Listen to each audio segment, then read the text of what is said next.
Hi, everybody. Welcome to the Shmuley Show. It's great to start a new week with you. We're live, and to all the people watching live, God bless you. So much has happened.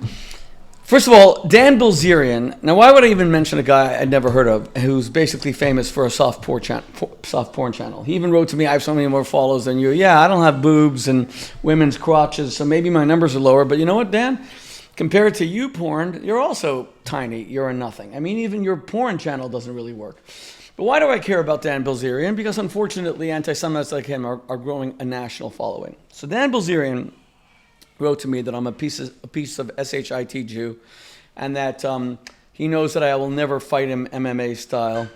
Now, he only wants to fight me MMA. I'm a 58-year-old grandfather of 12. In 1 hour, God willing, we're actually having the Pidyon Ben, the redemption of the firstborn for our 12th grandchild, who's named after my father, Yoav. Why would Dan Bilzerian want to beat up on a 58-year-old grandfather who is I'm 5'5", I think he's 6'4", whatever. He has a giant rock in his head, which makes him look bigger, just like solid granite. And why would he want to beat up on me? Well, maybe because he allegedly beats up women. He was arrested, I think, for kicking a woman in the face in Miami Beach, my hometown, I believe, allegedly. Look it up. And all kinds of arrests. So why do I care about him? I care about him because 36 million people actually believe his lies about the Jewish people. So we put out, Dan, don't fight, I'll debate you. And he agreed to debate me. We found a neutral third party. We did find a neutral third party platform with 12 million followers. What's it called again, Johnny? The Digital Social Hour. The Digital Social Hour agreed to and they would fly us out to Las Vegas, which is cool. Vegas, baby. What happens in Vegas stays in Vegas. It turns out that Dan Bilzerian was afraid that what would happen in Vegas would not stay in Vegas. He was terrified of me. He knows that I will digitally decapitate him. He knows that I will digitally disembowel him. I don't have to be that smart or that informed, which I hope I am with God's blessing, to defeat a knuckle-dragging Neanderthal crawling on his all fours, half human, half monster guy like Dan Bilzerian. I don't think he even knows how to read. But he was afraid that I would destroy him in debate, so he lied. And the funny thing is, he wrote to me and said, "Shmuley, you're not a man of honor." I'm not a man of honor. So then we said, okay, Dan, why don't we put out that we would find IDF fighters, your age, 44 years old, or older, so that you have the advantage, and they'll fight you MMA, mixed martial arts. I will still put on very tight lycra for you to see me in, which is why he wanted to debate me. I think, I've said to you many times, there's nothing about me in the slightest that's homophobic. I have a gay brother. I just don't like men who may tend in that direction, but then lie about it. And it's usually the guys who surround themselves with 10,000 women with their breasts hanging out, like Dan Bilzerian. Dan, I will put on very tight lycra and very tight shorts for you, even if we don't have the fight. But I was amazed that we got hundreds and hundreds and hundreds of remember, Israel's churning out thousands of soldiers who are just frickin' heroes every day and fighters, and they Krav Maga. So I want to show you just one video, if Johnny helps me a second. We got so many of these, and please send them to info@shmuley.com. If you want to fight Dan Bilzerian, if that coward finally agrees, because most anti-Semites are complete and utter cowards. If you want to fight Dan Bilzerian, and if he agrees, send us a video. Send us your fighting resume, info@shmuley.com, SHMULEY, and send us a video. I just want to show you one of them. Yeah, let's just do it quick. So let me just show this to you for a second. This is just one guy, and this guy, look how cool this is. Rabbi Shmuley want to debut with Dan, and then ask him, let's fight MMA fight. I see anti-Semitic, you want to fight Jew. My name is Chaim Ghazali. He's an MMA fighter, jiu-jitsu fighter, bare knuckle fighter. God. Bare knuckle, whatever you want. We are the same age. I even older than you a couple of years. So you have the advantage. He's older than you, Dan the Chicken Man. Just contact me. I'm coming to fight him any day, anytime, any place. I don't So this guy will meet you anywhere. We'll pay for it. Whatever you want to fight, I'm going to fight him. Then you can bring also your anti-Semitic friend Jack Shields. You know me. Jake Shields, another anti-Semite? How many followers does he have? He's at like 800K on MMA? I don't know if he was MMA. Okay. He might have done boxing. Okay, He so has a podcast too. He wants to debate. this guy's amazing. Okay, I'm going to follow this guy. Okay, what's his name again? People just follow him. What's his name? Proud Jew. Okay, so, okay, turn it off. Okay, so look, here's my point. Dan, we've got hundreds of Jewish MMA fighters who want to kick your ass. Now, you're saying the Jews are cowards, and you're saying the Jews are scumbags and everything. Put your money in your mouth, this man. Put up or shut up. You know, what was the expression that people like Dan usually read in truckers' bathroom stops? Either take a blank, rhymes with it, or get off the pot. Dan, get off the pot. We have hundreds of Jewish MMA fighters that want to kick your ass. I'll let you choose between them. I'll give you like the final 10 that we vet, and then you can choose one of them. You can choose people in their 50s. They're still going to kick your ass.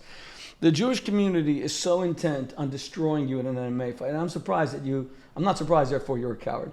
Which brings me to my biggest point. Dan Bilzerian doesn't matter. He's a low-life scumbag, Jew hater, anti-Semite.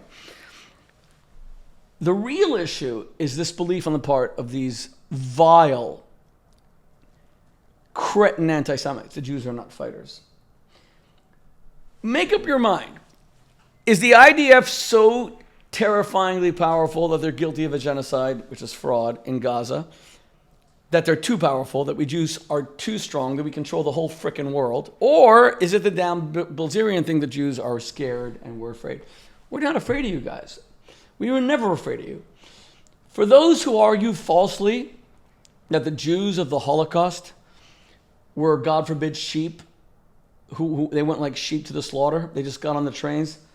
There is no bigger lie, there is no bigger the greatest anti-Semitic lie about the Holocaust, aside from the Jews being subhuman who needed to be gassed, was that they were cowards. They were never cowards, God forbid. These were the bravest people alive.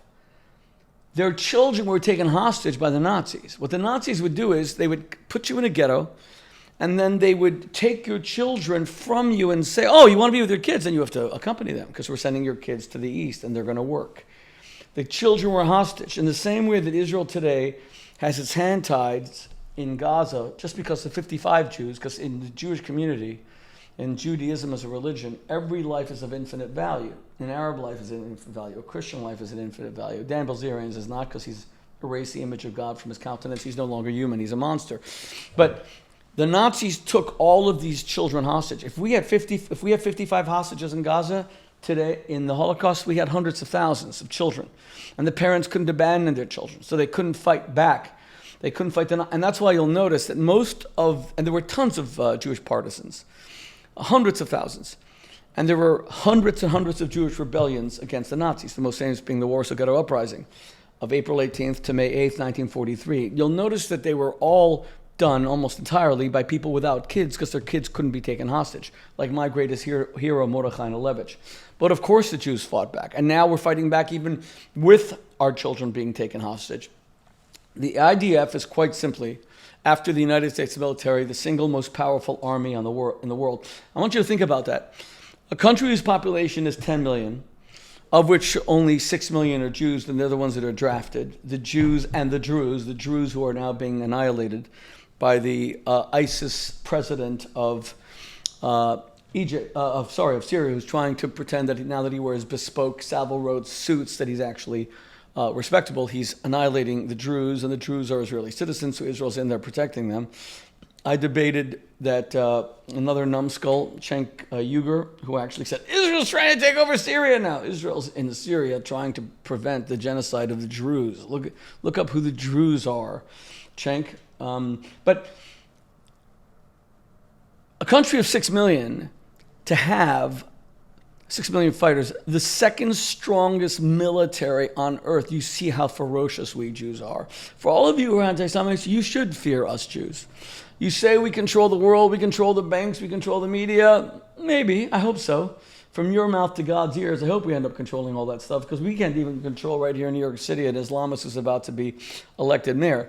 And we can't control what CNN says about us, which is like daily lies. The BBC is just a mouthpiece of Al Jazeera. Al Jazeera is a mouthpiece of Hamas. I could go on. So I hope you're right. I hope we do control the banks, and if it hasn't happened, from your mouth to God's ears.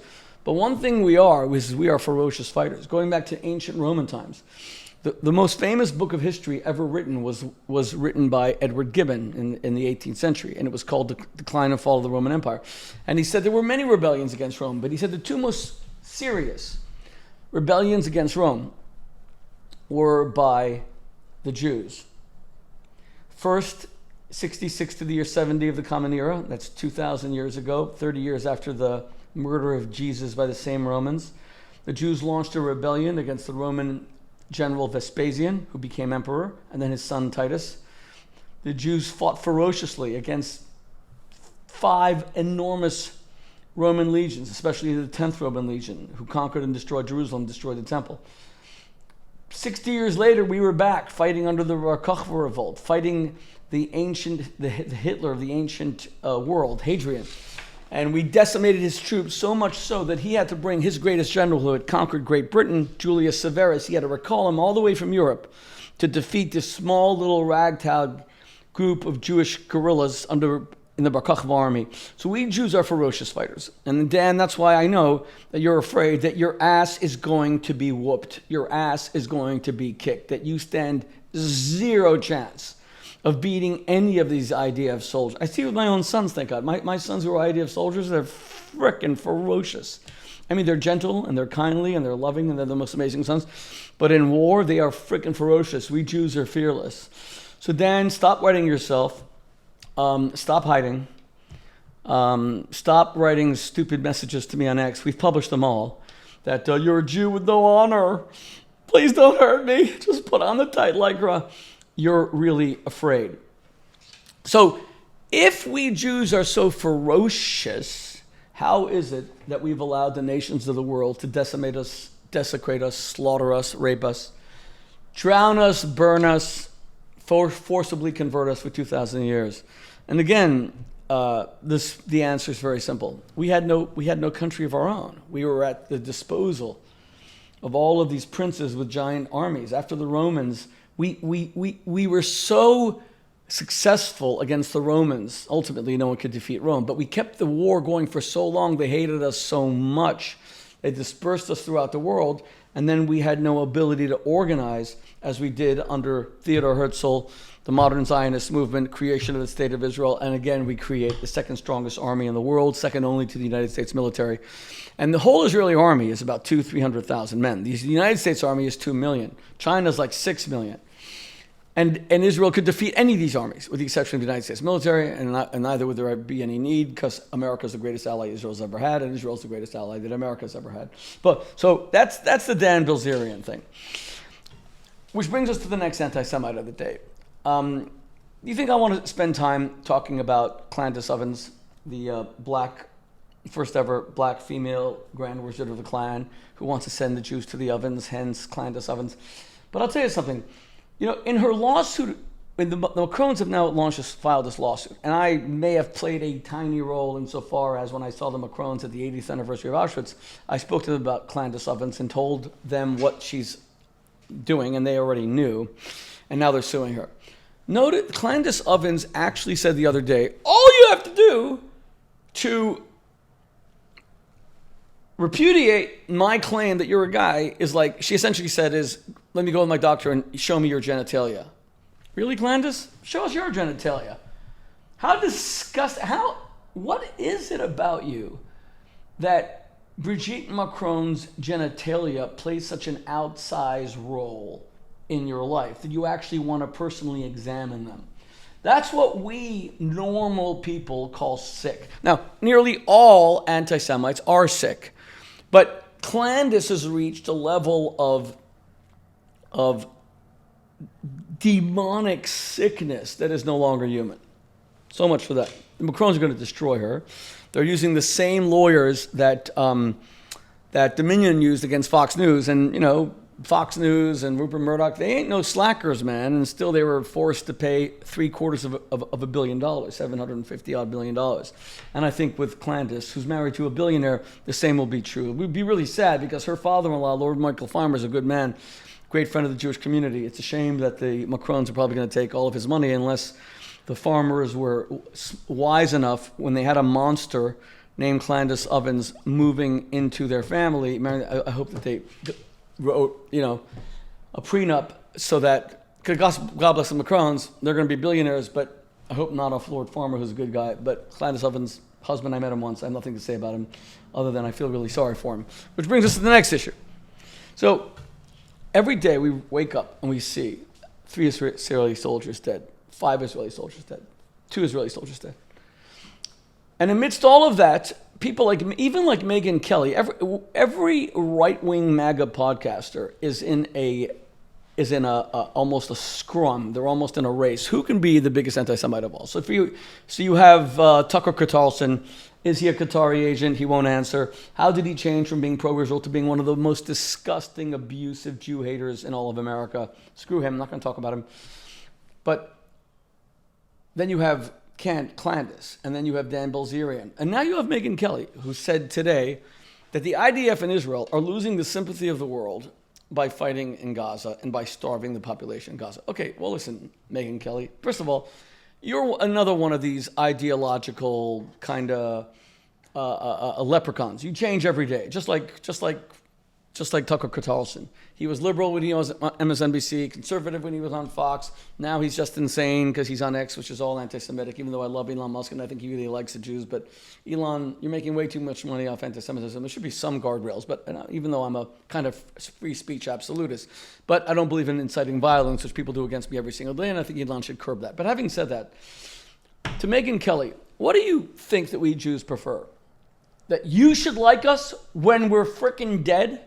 Do you really think we're dumb enough to invite your validation or your approval when we have Zyklon B filled in our lungs? Why do all of you think we give one damn what you think about? Israel has lost the sympathy of the world. Why didn't you Jews just die? You know, when you just die, everybody likes you. They do movies like Schindler's List that won the Academy Award for Best Film. And it was the only time that the greatest director of our time, Steven Spielberg, won Best Director. If you Jews just agree to let Hamas in the way the Nazis came and gas you, behead you, disembowel you, cut your genitalia off, we will do an incredible movie and everyone will like the Jews again because we love dead Jews. We just can't stand the fighting Jews. It's the living ones we have an issue with. So now even Megyn Kelly has bought into this. Can I state clearly to all my non-Jewish friends out there who hate our guts, all you people who are writing, Shmuley, why do you suck the penises of children? I'm watching that right now. Shmuley, why are you a pedophile? Shmuley, because all Jews are pedophiles. That's what, Clandis Oven says. And let me be absolutely clear. Do you know how much I care what all of you anti-Semites think of me? Do you know how much? Not even the thickness of a hair on my left buttock is how much I care what you think about me. In other words, stated a bit more academically, a bit more professorially, I don't give a molecule of a damn. I don't give a shred of an iota. I don't give an invisible genetic strand of my DNA to care what any of you haters think of me. I am part of an eternal living people, and we are going to continue to kick the ass, not of innocent Palestinians who are brothers, not of Palestinian children who are innocent God's children, but of Hamas, killers, monsters. Half of these photos that you're seeing of people, of children, God forbid, starving, are pure and utter bullshit. And I rarely use that word when I broadcast. Pure and utter bullshit. Trace them back. So many of them are dealing either, God forbid, with Palestinian children who have genetic disorders and who looked that way before October 7th and Israel. By the way, I worked with Bobby Kennedy and with a Jewish lawyer to get 160 Palestinian children out of Gaza and into St. Jude's Hospital in Amman, who needed to be treated for cancer. And the IDF and Kogat, which is the Israeli authority that deals with the Palestinians, worked with us to get them out. Israel has given tens of thousands of tons of supplies of food. So no one's starving in Gaza. To the extent that anyone is starving in Gaza, it's because Hamas is stealing the food or shooting the people who arrive at food distribution centers, because there is a genocide happening in Gaza being perpetrated by Hamas. Hamas wants every Palestinian in Gaza to die so that each of you has some kind of argument. It says low battery over here. Hit close, please. So that each of you has an argument against the Jews. They want to use all the Palestinian population. They want them all to die just as a propaganda victory against Israel. No one is starving in Gaza with the exception of a select few who are starving because of Hamas, who has stolen their food, who has shot them at distribution centers, who's used machine guns to mow Palestinians down. Because every dead Palestinian is a propaganda and PR victory for Hamas. Aside from the fact that if Hamas surrendered just 55 Jews, half of them bodies left, this war would be over. The war would be over. But they won't surrender them. And that's why no less a personality of President Trump, whose MAGA base, while they obsess over Jeffrey Epstein, which I'm going to end with in a moment, President Trump's whole MAGA base hates war. That's not true. They love war against the Jews, many of them, but they hate any war in the Middle East. They don't want any Middle East incursions. So why did President Trump, who tried so hard through Steve Witkoff to get a hostage deal, announce just yesterday?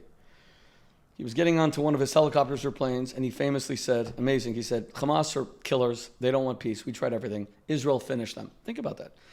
The same Trump who was pressuring Israel to do a deal gave up on Hamas because he knows Hamas only exists for two reasons: slaughter Palestinians in order to propaganda victory against the Jews, and kill Jews to indulge our genocidal hatred of Jews. Even President Trump said that.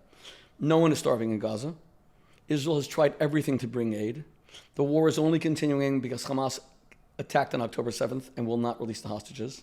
Palestinians are only dying because Hamas either kills them themselves directly by shooting them at aid distribution centers or uses them as human shields, especially children. And half the pictures you're seeing are manufactured or children who actually have disorders. By the way, there are pictures circulating of emaciated Palestinian children in Gaza that were taken back from 2015, 2016 of Yazidi children in Iraq with the Yazidi. That was a real genocide. But to the extent that any genocide is happening right now in Gaza, there is a genocide of the Palestinians by Hamas, who are trying to slaughter and kill and put in harm's way as many and starve to death as many Palestinians as possible in order to get a propaganda victory, because they will never surrender the hostages, because it's the only leverage they have. My friends, the future for my Arab brothers and sisters in general, and Palestinian brothers and sisters in Gaza in particular, is something called freedom. It's something called the vote.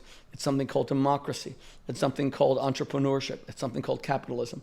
Hamas has eviscerated any hope of that. Hamas will keep these people, if they survive, and Israel dare not allow them to survive, they will keep them in poverty forever and ever and ever, as they steal any international aid to build more tunnels. Do you understand that Hamas has built a larger tunnel network than the entire New York City subway system? One of the biggest subway systems on earth, and Hamas used more money of international aid to build tunnels for their fighters than any humanitarian aid or a hospital or a nursery or a university in Gaza. They'll steal all that money again.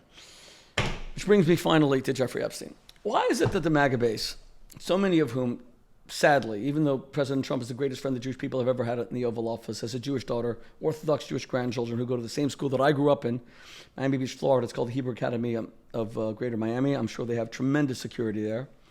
Why is the MAGA base so obsessed with Jeffrey Epstein? Jeffrey Epstein hung himself, 2019, 7 years ago, 2018. He was a disgusting pig. He was a pedophile. We all know that. Why is he dominating the headlines? For only one reason. Jews are news.